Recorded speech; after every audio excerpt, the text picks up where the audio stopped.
வணக்கம் இடமலம் நேயர்களே. இப்போ இருக்கிற முதல்வர் நடிச்ச படம் கில்லியா இருக்கலாம், பட் அரசியல்ல செவுத்துல பள்ளி மாதிரி ஓட்டிட்டு இருக்கிறது எங்க உதயநிதி ஸ்டாலின் தான். உங்க தலைவர் கோட்டு போடலாம், கோட்டு படத்தில் நடிச்சிருக்கலாம், பட் உடன் போட்டா தமிழ் மக்களுக்காக செயல்பட்டவர் உங்க தாத்தா. அது மட்டும் இல்லாம தமிழர்களே ம், என்னை தூக்கி கடலில் போட்டாலும் நான் கட்டுமரமாகத்தான் மிதப்பேன். இதே மாதிரி போயிட்டு அவரோட சமாதியில நின்று பேசுங்க, கடுப்பாய் வெளில வந்துருவார் உயிரோட. எழுந்து வா அப்படிங்கிறதுக்கு ஒரு கிடையாது. வந்து தயிர் வடையே சாப்பிடவா அப்படின்னு சொல்லிட்டு அந்த தயிர் வடையை பார்த்தீங்கன்னாக்கா அதுவே எங்கேருந்து அடிச்சுன்னு வந்தானு தெரியாது. இவர் மட்டும் இல்லாம இவரோட அமைச்சர்கள் எல்லாமே நெத்தியில வச்சிருக்கிறது அரகஜா. பட் இவங்க ஃபேமிலி அரசியல்ல பண்றது ஒரே மஜா.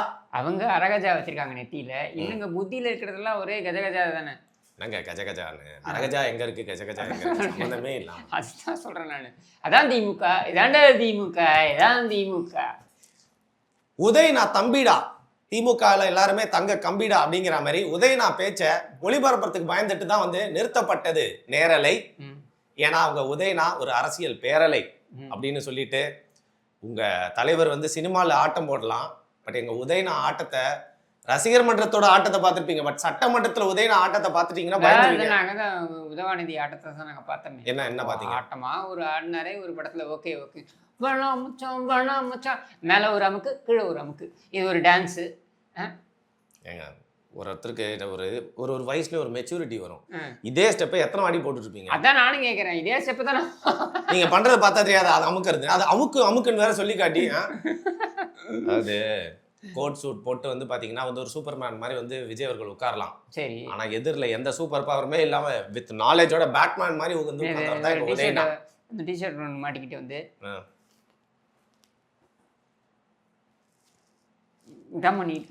நீங்க காட்டினது மட்டும் இல்ல, எங்க அரிச்சாலும் அவர் சொறிவாரு. அதுக்கான உரிமை அவருக்கு இருக்கு, சரிங்களா? அதெல்லாம் டிவில காட்ட முடியாது. இந்த மாதிரி அவங்க அரிப்பு எடுத்து போயிருக்காருன்ற ஒத்துக்கிறீங்க. அது எப்பவுமே அப்படிதான். அரிப்பு இருந்தா யாரா இருந்தாலும் வந்து தகவலுக்காக சொரியதாங்க செய்வாங்க. யார சொரியறாங்கன்றத அவங்களே தானங்க சொல்லிட்டாரு. பக்கத்துல நேரு சொரிஞ்சாரு, என்னங்க நீங்க தெரியாது? இல்ல ஜேசிடி பிரபாகர் நேரு வாங்க இல்லையே. ஆமா, ஆப்சன் போட்டாப்ல, ஏவா வேலு தான் இருந்தாரு. கரெக்ட். எனக்கு என்ன, முதல்வர் மட்டும் அப்படியே தனியா ஒரு சோஃபால உட்காந்துருக்காரு, அவர் மட்டும் சோஃபா அரசியல் பண்றாரு, நம்மளும் தனியா உட்காந்து சோஃபா அரசியல் பண்ணலாம் அப்படின்னு நினைச்சிட்டாரு போல இருக்கு. பல ஆதரவு அர்ஜுனாக்கள் வந்து பாத்தீங்கன்னா விஜய் அவர்களுக்கு இருக்கலாம், பட் அர்ஜுனனுக்கு இருக்கிற கர்ணன் போல வந்து பாத்தீங்கன்னா திமுகவுக்கு இருக்கிற ஒரு கர்ணனான செயல்பட்டு வருது அண்ணன் உதய். ஒரு தந்தை கண் முன்னே வந்து பாத்தீங்கன்னா ஒரு ஒரு தான் போட்ட விதை வந்து விருத்தி அடைஞ்சு ஒரு ஆலமரமா வளர்ந்து வந்து வீட்டுல ஆர்வால்பேட்டையில டிவியில நேரலையில இருந்து பார்த்துட்டு. இது ஆலமரம்னா கிடையாது, நீங்க வேற. அதாவது அவருடைய காலகட்டத்திலே தன்னுடைய மகன் திமுக வழி நடத்தி போய் விஜய் எவ்வளவு பெரிய ஸ்டாரா இருந்தாலும் சட்டமன்றத்துல தான் தான் ஒரு ஸ்டார். பின்ன தன்னுடைய மகன் வழி நடத்த வேற யாரும் வழி நடத்த முடியும்? கருணாநிதிக்கு அப்புறம் ஸ்டாலினுக்கு அப்புறம் உதவாநிதிக்கு அப்புறம் இன்பநிதி. இது என்ன பெரிய திமுகவை வழிநடத்துவதற்கு என்ன திமுகவுக்காக கொடி பிடித்து போராட்டங்களை நடத்தி அப்படியே இது கருணாநிதியாவது ரயில்வே தண்டவாளத்துக்கு தலையை வச்சாப்புல. என்ன இவன் எந்த இடத்துல போய் தலையை வச்சான்றதை நம்ம சொல்ல முடியாது, சரியா? அப்படி இருக்கும் பொழுது இதெல்லாம் ஒரு பெருமையா? ஏங்க, அதாவது தோத்தவங்க தான் சோகமா இருப்பாங்க, பட் சிரிச்சு கலகலன்னு இருக்க வேண்டிய நம்ம முதல்வரே சட்டமன்றத்துல சீரியஸா பார்க்க வச்சது யாருன்னா நம்ம உதயநிதி போட்டு வந்த பேட்ஜ் தூக்குன அந்த பிளக்கார்டு தான். அதுல பாத்தீங்களா, அதாவது கவுண்டமணியோடைய அந்த ஸ்டாண்டர்டு இருக்கு தெரியுமா? ஏய் இவனுக்கு தேவையா அப்படின்னு அந்த மாதிரி பார்த்துக்கிட்டு இருக்காப்புல. என்ன நீ பேட்ஜை போட்டு வந்தா நாங்கள் என்ன பயந்துருமா? இல்லைங்க, முதல்வர் வாயே திறக்க மாட்டாருன்றது ஒரு குற்றச்சாட்டு தானேங்க. அதுக்கு வைக்கிறது முதலமைச்சர். நான் திருப்பி சொல்கிறேன், நீங்கள் நல்லா புரிஞ்சுக்கோங்க. நம்ம வந்து சிறந்த பேச்சாளரை தான் முதலமைச்சராக கொண்டு வரணும்னாக்கா திண்டுக்கல் லியோனியை கொண்டு வரணும். நல்ல பேச்சாளர் தானே, நல்லா பேசுவார். கூட பேச்சுக்கு கலைஞர் சொல்ல மாட்டீங்களே, சாலமன் பாப்பையா? கருணாநிதி தான் செத்து போயிட்டாருங்க. சரி, ஓகே. செத்தவர் எப்படி தோண்டி எடுத்து கொண்டு வருவீங்க? நீங்க தான் அடிக்கடி தோண்டி எடுக்கிறீங்க, வேணாம் அப்படியே பேச. அவங்க ஆளுங்க தான் சொல்றாங்க எழுந்து வா கருணாநிதினா, அப்புறம் எழுந்து வானா அப்புறம் நம்ம தோண்டி தான் ஆகணும். வேற ஒரு பேச்சாற்றல் தேவையில்லைங்கிறீங்க. பேச்சாற்றல் தேவையில்லைன்னு நான் சொல்ல வரல. நான் என்ன சொல்ல வரேன்னா, இங்க சட்டமன்றத்துல வந்து இந்த வீர உரை ஆற்றுவது, சட்டமன்றத்துல வந்து ஆஹா ஓஹோன்னு பேசுறது, இதெல்லாம் வந்து மக்களுக்கு 10 பைசாக்கு பிரயோஜனம் இல்லாத விஷயம். உண்மையை நான் சொல்லுவேன், சரியா? மக்கள் வந்து உங்களை ஓட்டு போட்டு எம்எல்ஏக்களாக்கி இருக்காங்க. உங்களை எம்எல்ஏக்களாக்கி நீங்கள் சட்டமன்றத்தில் போய் மக்களுடைய குறைகளை பற்றி பேச போறீங்க. குறைகளுக்கு முதலமைச்சர் தீர்வு கொடுக்கணும், அதான் எதிர்பார்ப்பு, சரியா? முதலமைச்சரை எழுந்து திருக்குறளை சரளமாக சொல்ல வேண்டும். முதலமைச்சர் எழுந்து டயலாக் அப்படி சரளமாக பேச வேண்டும் அப்படின்றதுலாம் வந்து விட்டா எழுந்து யார் தச்ச சட்டை தாத்தா தச்ச சட்டை அது மாதிரி ஒரு 10 வாட்டி சொல்ல வைப்பாங்க போல இருக்கு. அதுதான் அப்போ ஸ்டாலின் சொல்லியிருப்பாரு அப்படி.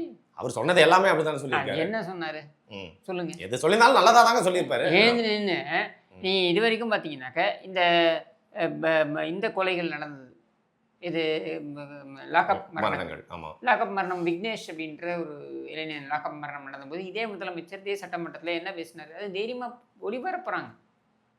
என்ன பேசினார் இந்த லாக்அப் மரணம் பற்றி? he said இந்த விக்னேஷுடைய மரணம் வந்து நேச்சுரல் டெத்துன்றார். அவன் மேலே அவ்வளோ காயங்கள் இருக்குன்னு போஸ்ட்மார்ட்டம் ரிப்போர்ட் சொல்லுது. உள்காயங்களில் வெடிக்காயங்களும் இருக்குது அப்படின்னு சொல்லிட்டு போஸ்ட்மார்ட்டம் ரிப்போர்ட் சொல்லுது. இவ்வளோ பிரச்சனையாக இருக்குது. இதெல்லாம் வந்து அவன் வந்து இறந்து போயிருக்கான் அப்படின்னும் போது ஒரு கூசாமல் பொய் சொல்கிறார் முதலமைச்சர். இப்படி பேசி பொய் சொல்லி ஒரு முதலமைச்சர் நமக்கு தேவையா? அப்படி இல்லைங்க. சரி, பொய் கூட சொல்ல தேவையில்லை, ஏதாவது ஒன்று சொல்லாமே. முதல்வருக்கு தான் இப்போ அவர் முகத்துக்காக தான் நாங்கள் ஓட்டு போட்டு ஜெயிக்க வச்சிருக்கோம். எல்லாத்துக்கும் வந்து ஆதவ அர்ஜுனா நின்று பேசுறாரு அப்படிங்கிறது ஒரு குற்றச்சாட்டு தானே. அதை நான் ஒத்துக்கிறேன்.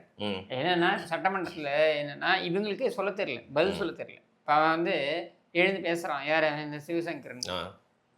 அவன் உண்மையாகவே கருணாநிதியோடைய இந்த சோற்றால் அடித்த பிண்டங்கள் அப்படின்னு சொல்லப்பட்ட ஒரு பிண்டம் இவன் தான், சரியா? சோற்றால் அடித்த பிண்டம் தான், சரியா? அவன் வந்து எழுந்து பேசுகிறான். இந்த மாதிரி வந்து இது அட்லி படத்தை வந்து படத்தில் வர மாதிரி இருக்குது அப்படின்னும்போது இவர் எழுந்து ராஜ்மோகன் பதில் சொல்கிறார். இது மாதிரி அட்லி படத்துக்கும் சட்டசபைக்கும் என்ன சம்பந்தம்? அது முதல்வர் நடிச்ச படத்தை வச்சு சொன்னா எல்லாருமே வந்து புரிஞ்சுப்பாங்கன்னு சொல்றாருங்க. இப்போ நம்ம நானா இருந்தா என்ன சொல்லியிருப்பேன், மாண்புமிகு பேரவைத் தலைவர் அவர்களே, என்ன இந்த மாதிரி ஒரு எதிர்கட்சியிலிருந்து வரிசையிலிருந்து இவர் வந்து ஒரு முன்னாள் அமைச்சர் இந்த மாதிரி அட்லியை பற்றியெல்லாம் பேசி கொண்டிருக்கிறார். இதற்காகத்தான் மக்கள் வந்து ஓட்டு போட்டு நம்ம எல்லாம் இங்கே அனுப்பியிருக்கிறார்களா? இல்லை, தொகுதி பிரச்சனை என்ன என்பதனை பேசுவதற்காக அனுப்பியிருக்கிறார்கள். மாநிலத்தின் பிரச்சனை என்ன என்பதனை பேசுவதற்காக அவர்கள் அனுப்பியிருக்கிறார்கள். அப்படின்ற நிலையில் இவர் வந்து கடந்த கால சட்டமன்ற கூட்டத்தொடர்கள் எல்லாம் கடந்த ஆட்சியில் எப்படி நடக்குமோ அதே நினைப்பில் இவர் ஒரு அமைச்சர் என்று நினைத்து கொண்டு இப்படி பேசி கொண்டிருக்கிறார். ஏன்னா கடந்த காலத்தில் அமைச்சர்கள் இப்படித்தான் பேசி கொண்டிருந்தார், சரியா? நீங்கள் முதல் கூட்டத்தொடர் எடுத்துக்கோங்க. 2021 முதல் கூட்டத்தொடர் என்ன நடந்தது? எல்லாருக்கும் தெரிஞ்ச விஷயம்தான் அது. எல்லாருக்கும் மறதி அப்படின்றது ஒரு தேசிய நோய் அப்படின்னு சொல்லுவாங்க இல்லையா? அந்த மாதிரி மறதி இருந்துடக்கூடாதுன்றதுனால நான் சொல்கிறேன். முதல் கூட்டத்தொடரில் என்ன சொன்னாங்க? இவங்க எல்லாம் லைன் கட்டி வந்து நிற்கிறாங்க அமைச்சர்கள்லாம். யாருக்கு? முதலமைச்சருக்கு வணக்கம் சொல்கிறதுக்குன்னா அது புரிஞ்சிக்க முடியுது. ஆமாம், முதலமைச்சர் வந்திருக்காரு, ஸ்டாலின் முதலமைச்சராக இருக்காரு, அவருக்கு வந்து வணக்கம் சொல்கிறதுக்கு இவங்கெல்லாம் வராங்க. அப்படி வரல. இவங்க எல்லாம் லைன் கட்டி வந்து சின்னது யார்? நம்ம உதவாநிதிக்கு வணக்கம் சொல்கிறதுக்கு இவங்கெல்லாம் லைன் கட்டி வந்து நிற்கிறாங்க அமைச்சர்கள்லாம். உன் வயசு என்ன, அவன் வயசு என்ன? சக்கரபாணி கிட்டத்தட்ட 6 முறை வெற்றி பெற்றவர். ஒரு முறை வெற்றி பெற்ற உதவாநிதிக்கு நீ எதுக்கு வந்து வணக்கம் சொல்கிற? என்ன ரீசன்? இப்படித்தான் சட்டமன்றம் நடந்தது. அந்த மாதிரி ஏதாவது இங்கே நடந்திருக்கா? இப்போ இல்லைங்க. இப்போ பிரேமலதா விஜயகாந்த் சொல்லியிருக்காங்க, ஒரே புகழாக பாடிக்கிட்டு இருக்காங்க அப்படின்னு. அந்த குற்றச்சாட்டும் தவறுன்னு சொல்லுவாங்க. அவங்க மக்களால் தேர்வு செய்யப்பட்டிருக்கின்ற ஒரு முதலமைச்சர் வந்து அமர்ந்திருக்கிறார் சட்டமன்றத்தில் என்னும் பொழுது அவரை புகழ்ந்து பேசுறதுல தப்பு இல்லை. நீ புகழ்றது மட்டுமே சட்டமன்றமாக நடந்திருக்கு 5 ஆண்டுகளா? அதுக்கு பிரேமலதா விஜயகாந்த் பதில் சொல்லுவாங்களா? என்ன பண்ணுறது, அவ்வளோ சாதனை பண்ணிட்டாரு, புகழ்றதுக்கு டைம் பத்தல. என்ன மொத்தம் எவ்வளோ பேசினாங்க? அதை நீங்கள் வந்து எதிர்கட்சி ஆளுங்களெல்லாம் பேச வைக்கிறது, காசு கொடுத்து இவங்களை வாங்கி அவங்கள பேச வைக்கிறது, இதெல்லாம் நடந்துதா இல்லையா? இப்போ அந்த மாதிரி எதுவும் அந்த கூத்தெல்லாம் நடக்கலையே. நீ அப்பாவு அந்த ஐஸ் ஃப்ரூட் அப்பாவு பேரவைத் தலைவராக உட்கார்ந்துருக்கும் பொழுது அந்த மேல் இந்த மாடத்தில் பார்வையாளர் மாடத்தில் வந்து உட்கார்ந்துருக்காங்க. யார்? இவன் உதவாநிதியுடைய மகளோ இன்பு கூட யாரோ, இன்பு கூட ஒரு துன்பு மகளை வாட்டவர் ஆயிடும் அவங்க ரிலேட்டிவ் யாராவது வந்து உட்காந்துருக்கு. உங்களுக்கு பிறந்தநாள் விழாவும் பிறந்தநாள் இதை அமைச்சர் இங்கேருந்து எழுந்து சொல்கிறான்.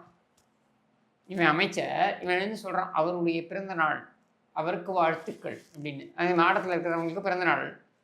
ஏதோ ஒரு பொண்ணு கருணாநிதி குடும்பத்திலேருந்து அதுக்கு பிறந்தநாள்ன்ட்டு இவன் வாழ்த்துக்கள் சொல்கிறான். அப்பாவு இவர் சீட்லேருந்து எழுந்து பிறந்தநாள் வாழ்த்துக்கள். இதெல்லாம் சட்டமன்றத்தில் நடந்தது. இந்த கேலிக்கூத்தெல்லாம் சட்டமன்றத்தில் நடந்திருக்கிறது. சரியா? இப்படியான கேலிக்கூத்துக்கள் இந்த சட்டமன்றத்தில் நடந்திருக்கா? முதலமைச்சர் வாயை திறக்கவில்லை, பேசுவார். அவர் புதுசு தானே. You have to understand.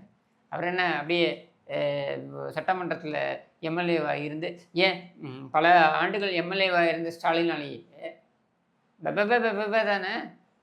நீ என்ன பெருசாக முதலமைச்சராக பேசிட்ட, எனக்கு இன்னும் அதான் திருப்பி திருப்பி சொல்லிகிட்டே இருக்கணும், இது மக்களுக்கு தெரிஞ்சுட்டே இருக்கணுன்றதுனால. அவன் எடப்பாடி பழனிசாமி அவர்கள் எதிர்க்கட்சி தலைவராக இருந்து கேள்வி மேலே கேள்வி கேட்குறாரு, அடுக்கடுக்கான கேள்வி கேட்குறாரு, இவங்களுக்கு பதில் சொல்ல தெரியல. உடனே எழுந்துட்டார் ஸ்டாலின். எழுந்து அவர் என்ன கேட்குறாரு, உங்களுடைய ஆட்சி அதிகாரத்தில் சட்டம் ஒழுங்கு எந்த நிலையில் மோசமாக இருக்குது அப்படின்றத கேள்வியை கேட்டால், இவர் அப்படியே எழுந்து சீட்டில் எழுந்து, கொடநாடு என்னாச்சு, இப்படி கை எடுங்குது, கொடநாடு என்னாச்சு, கொடநாடு என்னாச்சு, யோ நீதான் ஏன் முதலமைச்சர், நீதான் ஏன் சொல்லணும் கொடநாடு என்னாச்சுன்னு. இது ஒரு பதிலா? ஏதான் ஸ்டாலின் பண்ணாரு. சரியா? இப்போ அந்த மாதிரி நடக்கலையே. அப்படி இல்லைங்க, ஒரு முன்னாள் முதல்வர் திமுகலேருந்து எதோ பேசுறாரு, அதற்கு வந்து பார்த்தீங்கன்னா தாவைக்காவை சேர்ந்த ராயபுரம் எம்எல்ஏ தாமுன்னு ஒருத்தர் ஓடி வந்து திமுக எம்எல்ஏக்களை அடிக்க பாய்ஞ்சிருக்காரு. இது எவ்வளவு பெரிய தப்பு. தவறான தகவல்களை இவங்க பரப்புறாங்க. இன்னொன்று, திமுக இது சொல்றதுக்கு தார்மீக, உனக்கு என்ன தகுதி இருக்கு சொல்றதுக்கு? சட்டமன்றத்தை கேலி கூத்தாக்கினது திமுக. இதெல்லாம் சட்டமன்ற பதிவுகள்ல இருக்கு. என்னங்க துரைமுருகன் டேபிள் ஏச்சி டான்ஸ் ஆடினாரு? ஆமாங்க, துரைமுருகன் ஆடல, அந்த கன்றாவை நம்ம பார்க்க முடியாது. ஆனா 2017 நம்பிக்கை வாக்கெடுப்பு, எடப்பாடி பழனிசாமி அவர்களுடைய அந்த பதவி, அவர் சிஎம் ஆனதுக்கப்புறம் நம்பிக்கை வாக்கெடுப்பு பிப்ரவரி 17 வாட் எவர் இட் இஸ், அந்த தேதியில் அந்த நம்பிக்கை வாக்கெடுப்பு. அந்த நம்பிக்கை வாக்கெடுப்பில் பார்த்தீங்கன்னா இவங்க எல்லாம் வந்து டான்ஸ் ஆடுறாங்க டேபிள் மேலே. யார்? திமுக ஆளுங்கள்லாம். அதுவும் ஸ்பீக்கர் தனபால் அவருக்கு வந்து ஆக்சிடெண்ட் ஆகி கை சரியாக செயல்படாது. அவரை தள்ளி விட்டுட்டு அவருடைய சேரில் வந்து உட்கார்ந்து, யார்? மறைந்த பழக்கடை அன்பழகன் அங்கே வந்து உட்காந்துக்கிறாப்புல. சரியா? இதெல்லாம் நடந்தது சட்டமன்றத்தில். இது இப்போ இல்லை, 1977 எம்ஜிஆர் முதலமைச்சரான பொழுது இதே மாதிரி சட்டமன்றத்தில் திமுக உறுப்பினர்கள் 48 பேர், அப்போ திமுக 48 எம்எல்ஏக்கள், இதே மாதிரி கலையபுரத்தில் நடந்தது. மைக்கை வந்து பிச்சி எடுத்து தூக்கி எறிஞ்சது, இதெல்லாம் சட்டமன்றத்தில் பதிவாகியிருக்கு. இது எதுவும் நான் இட்டுக்கட்டி சொல்லலை. திமுக என்றாலே காளிகள், பூர்க்கிகள். இதே ஸ்டாலின் பண்ண கூத்து என்ன? ஸ்டாலின் வந்து அந்த நம்பிக்கை வாக்கெடுப்பில் ஜெயிச்சிட்டார் எடப்பாடி பழனிசாமின்னு ஒன்று. ஏன்னா அங்கே ஸ்ட்ரிக்டாக சொல்லி நாங்கள்லாம் அங்கே இருக்கோம், ஸ்ட்ரிக்டாக சொல்லி கூப்பிட்டு போகிறோம், என்ன நடந்தாலும் பேசாமல் பார்க்கணும், எதுவுமே ரியாக்ட் பண்ணக்கூடாதுன்னு. சிவி சண்முகம்லாம் உட்காந்துருக்காருன்னா அவர் ஒரு டெஸ்க்கு மேலே ஏறி ஆடுறான் டான்ஸு. யார்? திமுக எம்எல்ஏ. நல்லா ஆடினாரா? அது அவர் தான் கேட்கணும். இல்லை, அதையாவது ஒழுங்காக பண்ணாங்களா அப்படின்னு கேட்குறேன். ஏட்டி தூக்கி காமிக்காம இருந்தால் சரி.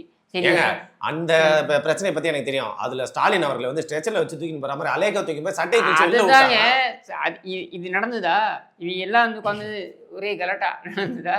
அதுக்கப்புறம் தெரிஞ்சிச்சு ஸ்டாலினுக்கு எதுவும் எடுபடா. ஏன்னா இவங்க எல்லாம் அப்படி அவங்க மாதிரி உட்காந்துருக்கோம். ஏன்னா நாங்கள் சொல்லி கூட்டு போயிருக்கோம், என்ன நடந்தாலும் நவராது பஸ்ஸு, என்ன வேணா பண்ணிட்டோம் அவனுங்க, நவராது அப்படின்ட்டு. ஏன்னா 88 பிப்ரவரி, இதே மாதிரி ஜனவரி, நாட் பிப்ரவரி, ஜனவரி நினைக்கிறேன், அந்த சட்டமன்றம் கூடியது. ஜானகி எம்ஜிஆர் வந்து அவங்க வந்து நம்பிக்கை வாக்கெடுப்பு எடுக்கிறாங்க அப்படின்னும் பொழுது அந்த இதில் பார்த்தீங்கன்னா திமுக அதிமுக சண்டை, கை கலப்பு அடிச்சுக்கிட்டாங்க. இது பண்ணால் அந்த அசம்பிளியை கலைச்சிட்டாங்க, அந்த ஆட்சியை கலைச்சிட்டாங்க.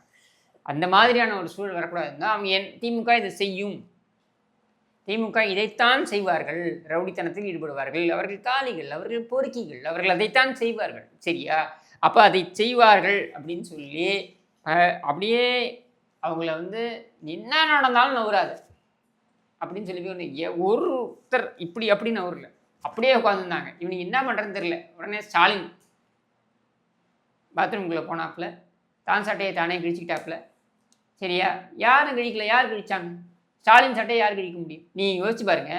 90 திமுக எம்எல்ஏக்கள் இருக்காங்க அப்போ. அது நம்மளாலே 10 பேரை சமாளிப்பாரு, ஜிம்முக்குலாம் போற ஆளு. யாரு? ஸ்டாலின் அவர்கள் தான் சொல்றேன் நான். அதான் சொல்றேன் நான். அப்ப 90 எம்எல்ஏக்கள் அங்க இருக்காங்கன்னும் போது, ஸ்டாலினை சுத்தி இருக்காங்கன்னும் பொழுது போய் தாக்க முடியுமா? அப்புறம் வெர்சாச்சி மாடல் மாதிரி இப்படி நின்னாரு. வந்து ஏய் வா வா வா என்னையும் பாரு, என் அழகியும் பாரு, ஏய் வா வா வா வா அப்படி. அப்போ இது என்னன்னா, நீயே போய் கட் பண்ணிக்கிட்டு, அதுவும் என்ன நல்லா தெரியுது பாக்கெட்டை இப்படி கரெக்டாக கட் பண்ணி இப்படி கிழிச்சு விட்டு தாங்க விட்டு இதுக்கு தான் பாத்ரூம் போனாரா? விட்டு அதுக்கப்புறம் வெக்கமே இல்லாமல் இந்த ஆட்டுக்கு தாடியும் நாட்டுக்கு ஆளுநரும் தேவையில்லைன்னு சொல்லிட்டு அந்த ஆளுநர்கிட்ட போய்ட்டு என் சட்டையை கிழிச்சிட்டாங்க பாரு, என் சட்டையை கிழிச்சிட்டாங்க பாருன்னு அங்கே போய் நிற்கிறது. வேற சட்டையை வாங்கி தர சொல்ல முடியும், சின்ன பிள்ளை பிரச்சனை இருக்கு. அதையும் கேட்டுருப்பாரு ஆளுநர்கிட்ட. விட்டா இந்த குடும்பம் அப்படி தானே, சரியா? அப்போ இதெல்லாம் இவர்கள் செய்யக்கூடியது தான். சட்டமன்றத்துக்கு இவங்க ஏன் வராங்க நான் கேட்குறேன். சட்டமன்றத்தில் அட்லி இது பேசத்தான் நீ வரையா? அட்லி மட்டும் இல்லை, நாங்கள் இட்லி பற்றியும் பேசுவோம். சட்னியை விட்டீங்களே, சட்னி பற்றியும் பேசுவோம். என்ன ராஜ்மோகனை கலாய்க்கிறாராமா, ஏன்னா புட்சட்னி சேனல்ல வேலை. அதனால சட்னின்றான். அப்ப நம்ம சொன்னோம் நாங்க கிட்னி பத்தி பேசுறோம், பேசலாமா ராஜா அப்படின்னு கேட்டுக்கணுமாச்சு. நீ சட்னி பத்தி பேசு. மாண்புமிகு பேரவைத் தலைவர் அவர்களே, மாண்புமிகு முன்னாள் அமைச்சரும் மாண்புமிகு உறுப்பினருமான அவர் சட்னி பற்றி பேச வேண்டும் என்று சொல்கிறார். நாங்கள் கிட்னியை பற்றி பேச ஆரம்பித்தால் இவர்கள் நிற்பார்களா? பின்னங்கால் பிளறியில் பட ஓடுவார்கள் சட்டமன்றத்திலிருந்து. ஏனென்றால் கிட்னியை கூட அறுத்து, அதாவது ஏழை மக்களுடைய கிட்னியை கூட அறுத்து விற்று காசு பார்த்த அயோக்கியர்கள் இவர்கள், கேவலவாதிகள் இவர்கள், சரியா? இதை பற்றி நாங்கள் பேச ஆரம்பித்தால் என்ன நடக்கும்? அதற்கும் வழக்கு வரப்போகிறது. பேச தயாரா அப்படின்னு கேட்டிருக்கணும். நீங்கள் அசட்டுவா நீங்கள் கேட்கணுங்க, எழுந்து நீ பேசணும். அவன் என்ன நல்லவனா இல்லை உத்தமனா? வந்து உட்காந்துருக்கான் நல்லவன் உத்தமன் யோகியசீலன் சத்தியசீலன்லாம் வந்து உட்காந்துருக்கானாங்க. ஒரு மண்ணாங்கட்டி கிடையாது. இன்னும் அசிங்கமாக சொன்னால் ஒரு கருணாநிதியும் கிடையாது. வந்து உட்காந்துருக்கவன்லாம் பிக் பாக்கெட்லேருந்து சீரியல் ரிப்பீஸ் வச்சிருக்கான். அத்தனை பேர் வந்து உட்காந்துருக்கான். இவன் தான் திமுக காரன். இப்போ திருப்பி சொல்கிறேன், பிக் பாக்கெட்லேருந்து சீரியல் ரிப்பீஸ் வச்சிருக்கான். அத்தனை பேரை வந்து உட்காந்துருக்கான். அவன் தான் திமுக காராங்க. ஒவ்வொருத்தனுடைய கதையும் புட்டு வைக்கிறத விட்டுவிட்டு உட்காந்துக்கிட்டு அவன் பேசுனான்னா கேட்டுட்டு இருக்காங்க. அப்படி இல்லைங்க, என்னதான் இருந்தாலும் இப்போ திமுகவை சொல்லிட்டு ஒரு வாக்குறுதியும் கொடுத்துட்டு 5 வருஷமும் வந்து நேரலையை காட்டுவோம்னு சொல்லிட்டு விஜய் அவர்களால் வந்து ஒரு ஃப்ளோவில் பேச முடியலன்னு நேரலையை கட் பண்ணுறது எந்த விதத்துலீங்க? அதான் திருப்பி சொல்கிறேன். நேரலை என்ன பிரச்சனைனா, நீங்கள் இதுக்கு முன்னாடி நேரலையை வந்து இவங்க போட்டுட்டு இருந்தாங்க. என்ன போட்டுட்டு இருந்தாங்கன்னா, ஸ்டாலின் எழுந்து பேசுகிறத மட்டும், உதவாநிதி எழுந்து பேசுகிறத மட்டும், ஒரு சில அமைச்சர்கள் பேசுகிறத மட்டும், பிடிஆர் பேசுறதெல்லாம் காமிக்க மாட்டாங்க. ஓகே, இருட்டடிப்பு. சரியா? இதில் எதிர்கட்சியிலேருந்து எடப்பாடி பழனிசாமி நிறைய கேள்விகளை கேட்டார். இன்ஃபேக்ட் ஒரு படிக்கு மேலே போய், என்னங்க இவ்வளோ கேள்வி கேட்குறீங்க, எங்களுக்கெல்லாம் பசிக்குதுங்க, நாங்கள் போய் சாப்பிட்டு வந்துடுறோங்க அப்படின்னு சொன்ன காலம்லாம் இருக்குது. இதெல்லாம் எங்கேயாவது வெளில தெரிஞ்சுதா? அப்படியே பண்ணாங்க. அதாவது அதிமுக எதிர்கட்சியாகவே செயல்படவில்லை அப்படின்ற நரேட்டிவை செட் பண்ணுறதுக்கு இவங்களுக்கு அது தேவைப்பட்டது. என்னது? இந்த மாதிரி இருட்டடிப்பு பண்ணிட்டா அதிமுக எதிர்கட்சியாகவே செயல்படல, பண்ணலாம்ல அப்படின்ற ஒரு நரேஷனை கொண்டு போகணும். ஏற்கனவே ஒரு நரேட்டிவை கொண்டு போகிறாங்க. என்ன நரேட்டிவு? அதிமுக பிளவுபட்டிருக்கு, அதிமுக பலவீனம் அடைந்திருக்கு அப்படின்னு. அது கூட அதிமுக எதிர்கட்சியாகவே செயல்படலை. சட்டமன்றத்தில் எதிர்கட்சி தலைவர் பேசுறத நீ ஒளிபரப்பினா தானே. சரி, இப்போ என்ன ஆச்சு? இப்போ என்னன்னா, இது ஒரு டீம் போட்டிருக்காங்க. யாரு? திமுக டைம்ல இவங்க அதுக்கு ஒரு கான்ட்ராக்டை கொடுத்துருக்காங்க. அதாவது ஒளிபரப்புறதுக்கு ஒரு கான்ட்ராக்டை கொடுத்துருக்காங்க. அந்த டீம் தான் இதை ஹேண்டில் பண்ணுது. திமுக டீம் இதை ஹேண்டில் பண்ணுது. அவங்க ஹேண்டில் பண்ணும்பொழுது என்ன ஆகுது அப்படின்னு பார்த்தீங்கன்னா, இதை கட் பண்ணி கரெக்டாக கொண்டு போகிறாங்க. இப்போ சட்டமன்றத்தில் பதவி ஏற்றிட்டாங்க தெரியுமா எல்லாரும்? எம்எல்ஏக்கள்லாம் பதவி ஏற்றிட்டாங்க தெரியுமா? அதில் பார்த்தீங்கன்னா கரெக்டாக உதவாநிதிக்கு மட்டும் ஒரு பில்டப் பயங்கரமாக இருக்கும். அவன் பேசியிருப்பான் ஏதோ, அது பேசினது மட்டும் ஒரு பில்டப் பயங்கரமாக இருக்கும். அது ஏன்னா இந்த டீம் அதை செய்யுது அப்படின்றத புரிஞ்சுக்கிட்டாங்க. ஸோ இதை மாற்றணும். இப்போ என்னென்னா, அது லாங் டேர்ம் கான்ட்ராக்டாக இவங்க போட்டிருக்காங்க. ஸோ இது ரொம்ப ஏர்டைட் கான்ட்ராக்டாக போட்டிருக்காங்க. ஏர்டைட் கான்ட்ராக்ட்னா இந்த கான்ட்ராக்டை உடைக்கிறது கஷ்டம், இன்னும் பண்ண முடியாது அப்படின்னு. அதனால அதை உடைச்சி இதை கொண்டு வந்து வேற ஒரு டீமை கொண்டு வரணும். இங்கே அரசாங்கத்திலேயே அதிகாரிகள்லேருந்து இருக்காங்க இந்த மாதிரி. என்ன பண்ணுவீங்க? சரி, எதுவும் பண்ண முடியாது. கடைசியாக ஒரு விஷயம் கேட்குறேன். நான் நடந்த ஒரு விஷயம், ஒரு பேரபிள் எக்ஸாம்பிள் வச்சு கேட்குறேன். ஒரு பாய் வந்து தளபதி வீட்டுக்கு வாப்பா ரம்ஜானுக்கு சாப்பிட்டோன்னு சொல்லி கூப்பிட்றாரு. அப்படியே 2 பேர் உட்காந்து சாப்பிட்ருக்காங்க. அப்படியே கையை வச்சு குஸ்கா வைத்து வாயில் வைக்கும்போது அப்படியே கையை பிடிச்சி, நீங்கள் பழைய தளபதி, நான் கூப்பிட்டது இளைய தளபதி அப்படின்னு சொல்லிட்டு அப்படியே எச்சிக்கையோடு வெளில போயிருக்கான். திரும்பி அழுதுகிட்டே போயிருக்கான். அந்த மாதிரி தான் ஐயோஎம்எல் திமுகவை இப்படி கைட்டு விட்டாங்களே இன்னைக்கு கூட்டணியிலேருந்து. ரொம்ப கஷ்டம். ஐயோஎம்எல் மட்டுமாங்க, இந்த மூஞ்சிக்கே உன்னை பிடிக்கலையேன்ற மாதிரி வைகோ தானே சொல்றீங்க. வைகோ வந்து அவர் சொல்லிட்டாரு இந்த என்னங்க ரோமாபுரியிலே கிரேக்கத்திலே ரசிக்கப்பட்ட முகம். Yeah. Very sad. அவருக்கே பிடிக்கல அப்படின்னா சரி. இன்னொன்றும் கேட்குறேன். புயல் நெருங்கி வந்து கொண்டிருக்கிறதுனா எல்லாருமே பொட்டிப்படையை கழிட்டு ஓடணும். பல கதவுகளை தட்டி கொலை செய்து விட்டு இப்போ டிவிக்கேன்ற கதவையும் தட்டி வந்திருக்கு. இப்போ என்ன ஆக போகுது? உஷாரப்பா உஷாரு அப்படின்னு ஓரஞ்சாரம் உஷாரு அப்படின்ற மாதிரி வைகோ வரார் அப்படின்னு. பரவாயில்ல, வைக்கோலாம் எதுக்குப்பா அரசியல் இருக்காரு நிறைய பேர் கேட்டாங்க. இந்த மாதிரி சிரிக்க வைக்கிறதுக்கு தான் அப்படிங்கிறத புரிஞ்சுக்கிட்டோம். இந்த ஒரு குழந்தை சிரிப்பு வந்து நீங்கள் பார்த்துருக்க மாட்டீங்க, நல்லா பார்த்துக்கோங்க. இன்னும் 2 நிமிஷம் அப்படியே வச்சு காட்டுப்பா, இல்லை ரிப்பீட்டில் கூட போடு. அந்த குழந்தை சிரிப்போட இந்த நேர்காணலை முடிச்சுக்கலாம் அப்படின்னு நினைக்கிறேன். மீண்டும் ஒரு முறை உங்களை சந்திக்கும் வரை விடைபெறுகிறேன். நன்றி.